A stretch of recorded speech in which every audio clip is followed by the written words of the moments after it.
Hey guys, Chris from 6++ here, and welcome to a very special bite-sized back trip. We haven't done one for a while, but it just so happened that Tom and I got recently drawn to face each other at Twisted Warp 2. We thought, what better opportunity than to make some content. So as we played, we filmed the end of each turn and discussed how it went. It was a fascinating game.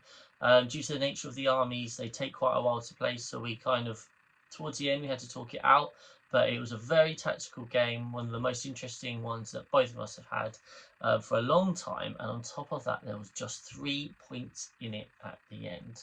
So hopefully you find it a very short but interesting watch. And if you do enjoy this sort of content, then please do let us know, because we'll go out of our way, because mainly it's nice and easy to edit.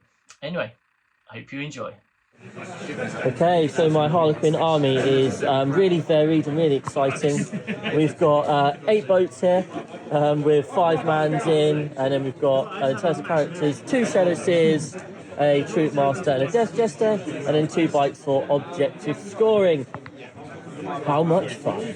Here we have the GSC Horde. We've got tons of Neophytes, we've got Pure Strains, we've got some Acolytes, Ridge Runners, Rock Grinder, bunch of Bikers, a bunch of nasty characters backing them up. Patriarch, Magus, Kelemorph for that damage and support, rerolls from Primus and Nexus, and the Bannerman for resurrecting. We will be hoping to pop up, do nasty things, etc. Okay, we are at the end of turn 1. Unfortunately, Harlequins went first, which is less than ideal because it means we can't do any sort of alpha strike on the GSC. We don't know where the GSC are. So we just played it really defensive, pushed a couple of boats forward. We got the opportunity to move forward and hurt stuff in later turns.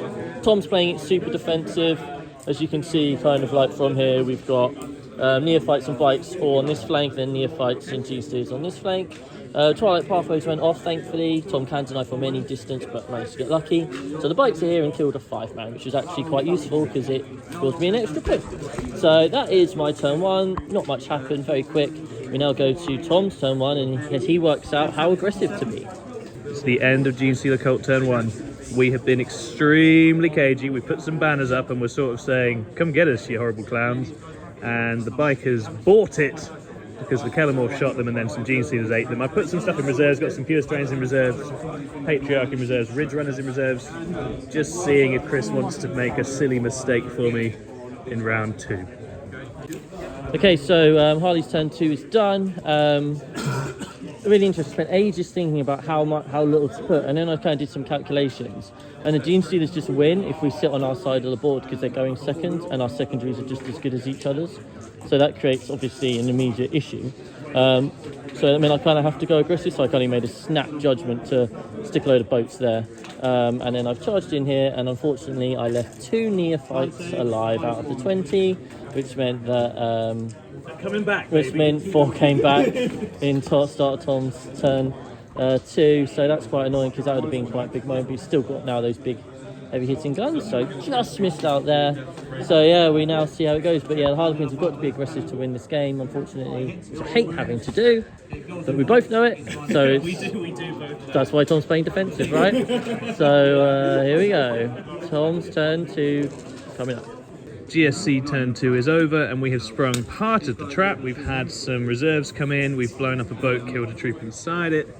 The first Harlequins foray has been repelled here and the Psychers are doing some psychic work from behind. And now we are just waiting to see, because we're going to have a lot of Harleys coming in and shutting down a lot of stuff this turn, so it's going to get really violent. Harlequin turn 3 has happened. I tried to kill some stuff. I killed 20 Neophytes, killed 5 Acolytes, and that was kind of it. So not really the punch. I don't think I've hit him hard enough. But, you know, we're on turn 3. We are starting to run out of time. So now it's just going to be a free-for-all of quick play. So that who knows what happens with that.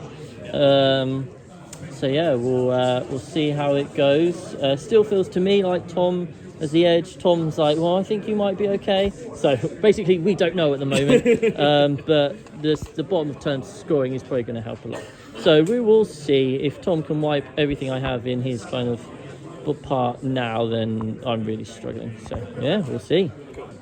Okay, we're back. Things got a bit frantic at the end and we kind of half played, half talked out the final 2 turns.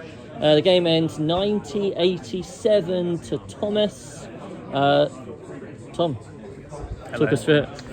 Essentially, because we were on end of turn, we were in a nice position in terms of the primary, and we had banners and more passive secondary scoring, which meant that we could sit tight. And Chris had gone with R&D, which meant that actually me sitting tight was causing him a problem with getting that final one off.